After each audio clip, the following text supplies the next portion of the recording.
ஸ்ரீ கர்மயோகி அவர்கள் எழுதிய தெய்வ நம்பிக்கைங்கிற கட்டுரை அருளமுதம் புத்தகத்திலிருந்து இருக்கக்கூடிய கருத்துக்களை தொடர்ந்து பார்த்துக்கிட்டு வரோம். அன்னையுடைய தெய்வீக சக்தி நமக்குள்ள நம்ம வாழ்க்கையில் அதிகமாக செயல்படணும்னா என்ன மாதிரியான நம்பிக்கைகளை வச்சுக்கணும், எப்படி மாறணுங்கிறதுக்கு தொடர்பான கருத்துக்களை அந்த கட்டுரையில் எழுதியிருப்பார். உதாரணமாக, நமக்கு உடலில் நோய் வந்தபோது நமக்கு நம்பிக்கை எப்படி இருக்கும்னு பார்த்தா பெரும்பாலும் மருந்து மேலே தான் இருக்கும். தலைவலின்னா உடனே பெயின் கில்லர், சாதாரணமாக ஒரு வைத்தியத்துக்கு போனால் அந்த மருந்து சரியாகுங்கிறத உடல் பழக்கப்பட்டுடும், உடல் நம்ப ஆரம்பிக்கும். சில நேரத்தில் சின்ன சின்ன விஷயங்களாக இருக்கும்போது அன்னைக்கு மேலே நம்பிக்கை கொண்டு பிரார்த்தனை பண்ணால் நோய் சில நேரத்தில் பல நேரத்திலேயே தீர்றது உண்டு. சில சமயத்தில் குறையிற மாதிரி குறையும், திருப்பி அதிகமாகுதும், மாறி மாறி இருக்கும்போது நமக்கு மதர் மேலே நம்பிக்கை இருக்குது, ஆனால் அதே அளவுக்கு நம்மளுடைய உடலுக்கு நம்பிக்கை இல்லை. ஏன்னா உடல் மருந்து சாப்பிட்டே பழக்கப்பட்டதுனால அதுக்கு மருந்து மேலே இந்த மாத்திரை சாப்பிட்டா தான் சரியாகுங்கிற ஒரு நம்பிக்கை இருந்ததுன்னா, அந்த மாதிரி நேரத்தில் மதருக்கு பிரார்த்தனையோட ஒரு மருந்து சாப்பிட ஆரம்பித்தோன்னா 10 வேளை மருந்து 2ஆம் வேளையிலேயே குணமாகிற மாதிரி ஒரு நிலைமை உருவாகும் எழுதியிருப்பார்.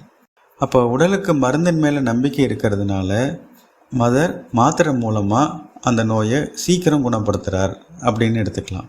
ஆனால் டாக்டர்களே கைவிட்டதுக்கப்புறம் நமக்கு என்னென்னா நமக்கும் சரி நம்மளுடைய உடம்புக்கும் சரி மருந்து பழக்கம் டாக்டர் இது எல்லாத்து மேலே நம்பிக்கை போனதுக்கப்புறம் பார்த்தா அப்போது தெய்வ நம்பிக்கைங்கிறது வரும். அப்போது அன்னை மேலே நம்பிக்கையை வச்சு பிரார்த்தனை பண்ணோன்னா மருத்துவர்களே ஆச்சரியப்படும்படியாக உடல் நோயை விட்டு மின்னல் வேகத்தில் குணமடையுது.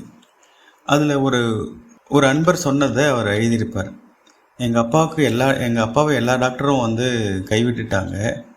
அவர் குணமானதுக்கு அப்புறமும் எந்த டாக்டரும் நம்ப முடியல, எந்த டாக்டராலையும் நம்ப முடியல.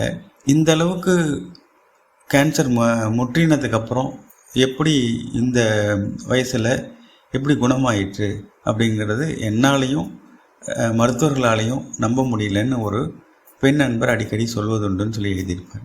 அப்போது உடலுக்கு நம்ம உடம்புக்கு மாத்திரை மேலே நம்பிக்கை இருந்தால், மெடிசின்ஸ் மேலே நம்பிக்கை இருந்தால் அன்னை மருந்து மூலமாக குணப்படுத்துகிறார், நம்பர் ஆஃப் டோசேஜை குறைக்கிறாங்க. இதெல்லாம் அனுபவ ரீதியாக சொல்கிற விஷயங்கள். எல்லா நம்பிக்கைகளும் இழந்ததுக்கப்புறம் டாக்டர் கைவிட்டுட்டாங்க, நமக்கே நம்பிக்கை போயிடுச்சு அப்படின்னு சொல்லும்போது அப்போது அன்னை மேலே வைக்கக்கூடிய நம்பிக்கை பார்க்கும்போது ஆச்சரியப்படும் வகையில் மின்னல் வேகத்தில் அன்னை பிரச்சனையை தீர்க்கிறாங்க.